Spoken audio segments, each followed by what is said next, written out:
Question pour vous ce matin. Est-ce que ça vous arrive parfois de vous lever et vous sentir ankylosé? Je vous demande ça parce que c'est vraiment ce qui m'arrive ce matin. Je me suis réveillée et j'étais pas capable de fermer mes mains. Bon, là, ça fait une demi-heure, là, donc je suis capable, mais tantôt, là, mes mains étaient... vois-tu mes mains? J'ai de la misère à fermer mes mains. Si je force, celle-là, je suis capable, là, mais celle-là, je suis pas encore capable. Et ça m'est déjà arrivé. Et à chaque fois, je me dis toujours, il faudrait que je fasse une capsule vidéo là-dessus pour vous expliquer le pourquoi.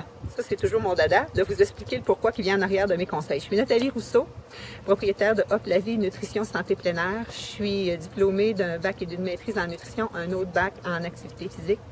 Je suis kinésiologue et je suis aussi coach en habitude de vie depuis 20 ans. Et ma mission, c'est de vous aider à atteindre votre plein potentiel santé par l'alimentation et l'exercice. Et là, qu'est-ce qui fait en sorte que j'ai les mains comme ça, et j'oserais pas vous le dire, là, mais j'ai les yeux aussi toutes gonflés. C'est vraiment à cause de ce que j'ai mangé hier. Et ce que j'ai mangé hier, en fin de compte, c'est le party ici depuis 2 jours, c'est ma fête aujourd'hui.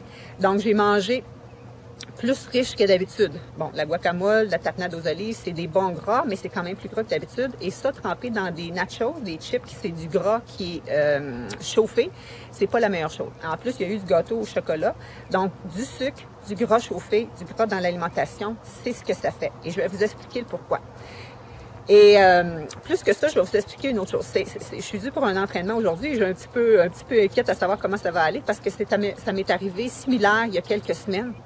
J'avais mangé un peu comme ça. On avait eu un rassemblement de l'équipe pour notre course au bateau Dragon, que vous êtes peut-être au courant. Quand je suis le lendemain partie pour aller m'entraîner, je fais mon 5 minutes d'échauffement. Je dis, oh my God, j'ai pas d'énergie dans les jambes. Je recours un autre 5 minutes avant de commencer mes sprints. J'étais vraiment patate. J'avais pas d'énergie. Et la raison, c'est la même que ce que je vais vous expliquer maintenant. Imaginez que ça, c'est votre sang, OK? Et que dans votre sang, vous avez du sucre. Et vous avez aussi de l'oxygène. OK? Ça va être en bleu. Ça va être vos molécules d'oxygène. Donc, je peux en faire plusieurs. Quand vous avez beaucoup de gras dans le sang, qu'est-ce qui arrive? C'est que les globules rouges sont enrobés de gras.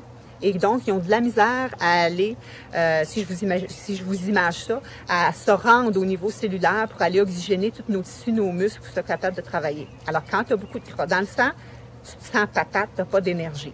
Et j'avais une amie comme ça qui s'entraînait et qui faisait des tournois de tennis pendant les fins de semaine. Le premier jour, elle avait toujours de l'énergie. Le deuxième jour, moins. Le troisième jour, moins. Je dis, qu'est-ce que tu manges entre tes épreuves? Elle mangeait des pâtés et des fromages. Vois-tu, c'est exactement le même principe.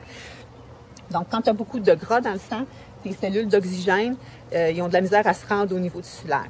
Plus que ça, quand tu as beaucoup de gras dans le sang, le sucre que tu as dans ton sang, okay, le glucose, qui lui aussi devrait rentrer, aller nourrir, donner de l'énergie à tes tissus, il y a de la misère à rentrer aussi parce que, imaginons que ça, c'est les récepteurs d'insuline, ici, que j'ai dessiné un petit peu partout dans le sang.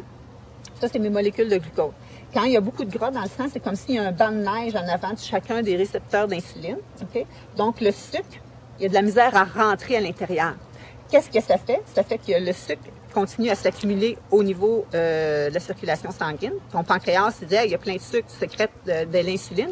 L'insuline, vous savez, c'est comme la clé qui fait rentrer le sucre au niveau des tissus. Alors là, beaucoup d'insuline de sécréter pour faire rentrer ce sucre-là, mais le sucre ne rentre pas, il y a un banc de neige en avant.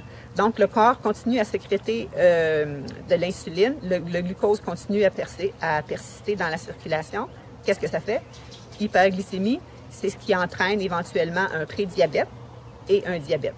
Vous avez beaucoup de sucre et de gras dans le sang, c'est vraiment pas l'idéal pour bien performer et bien oxygéner vos tissus. Donc, c'était vraiment ma capsule de ce matin. Pensez-y. Quand mon message était surtout pour ceux qui ont des problèmes d'articulation, d'arthrite et tout ça, et qui se font dire que l'alimentation n'a pas un rôle à jouer là-dedans, ben c'est faux. Quand tu en manges de façon régulière du sucre, des gras, puis surtout des mauvais gras, tu t'en rends pas compte que tes articulations sont ankylosées parce que tu manges, entre autres. Mais quand tu n'en manges pas souvent, comme moi, puis que je vois mes mains, que je suis pas capable de les fermer, c'est impressionnant l'effet. Okay? Donc, c'est vraiment ça. Bonifiez votre alimentation, mangez des gras en moins grande quantité et surtout pas, et surtout les meilleurs gras. Okay? Donc, tous les gras chauffés, c'est pas les meilleurs gras pour la santé. Merci et bonne journée.